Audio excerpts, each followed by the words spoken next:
इस ज्योतिर्लिंग का वर्णन शिव पुराण के कोटि रुद्र संहिता के 16वें अध्याय में सूत जी महाराज द्वारा किया गया है। दोस्तों, कथा के अनुसार अवंती नगरी, जिसे हम सभी आज उज्जैन नगरी के नाम से भी जानते हैं, वहां पर वेदप्रिय नामक ब्राह्मण रहा करते थे।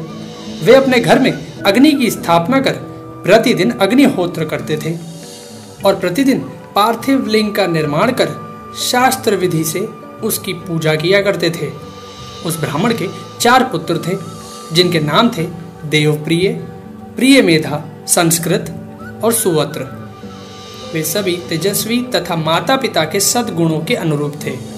दोस्तों, उन्हीं दिनों में रत्नमाल पर्वत पर दूषण नामक एक असुर ने भगवान ब्रह्मा से अजेयता का वर प्राप्त कर लिया।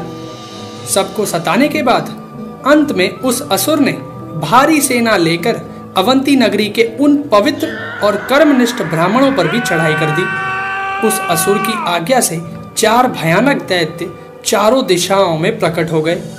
उनके भयंकर उपद्रव से भी शिव जी पर विश्वास करने वाले वे 4 ब्राह्मण बंधु भयभीत नहीं हुए। उसके बाद वे चारों ब्राह्मण बंधु शिव जी का पूजन करने लगे। सेना सहित दूषण ध्यान मग्न उन चारों भाइयों के पास पहुंच गया और उन चारों को पूजा करता देखते ही ललकारते हुए बोला कि इन्हें बांधकर मार डालो। वेद प्रिय के उन ब्राह्मण पुत्रों ने उस दैत्य के द्वारा कही गई बातों पर ध्यान नहीं दिया और भगवान शिव के ध्यान में मग्न रहे।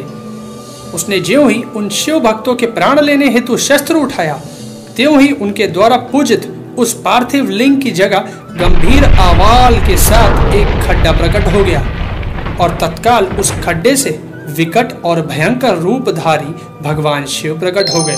दुष्टों का विनाश करने वाले तथा सज्जन पुरुषों के कल्याणकर्ता भगवान शिव ही महाकाल के रूप में इस पृथ्वी पर विख्यात हुए और उन्होंने दैत्यों से कहा कि अरे दुष्टों, तो जैसे हत्यारों के लिए ही मैं महाकाल प्रकट हुआ हूँ।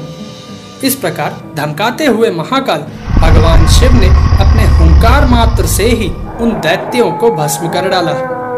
यह देख दूषण की सेना वहां से स्वयं ही भाग खड़ी हुई। इस प्रकार भगवान शिव ने दूषण नामक दैत्य का वध कर दिया। उन शिव भक्त ब्राह्मणों पर अति प्रसन्न भगवान शंकर ने उन्हें आश्वस्त करते हुए कहा कि मैं महाकाल महेश्वर तुम लोगों पर प्रसन्न हूँ, तुम लोग मुझसे वर मांगो।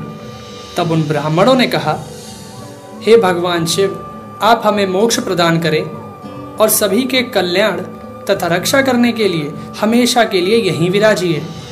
भगवान शंकर ने उन ब्राह्मणों को मोक्ष प्रदान कर अपने भक्तों की सुरक्षा के लिए उस खड्डे में स्थित हो गए और उस खड्डे के चारों ओर की लगभग 1-1 कोस भूमि लिंग रूपी भगवान शिव की स्थली बन गई। ऐसे भगवान शिव इस पृथ्वी पर महाकालेश्वर के नाम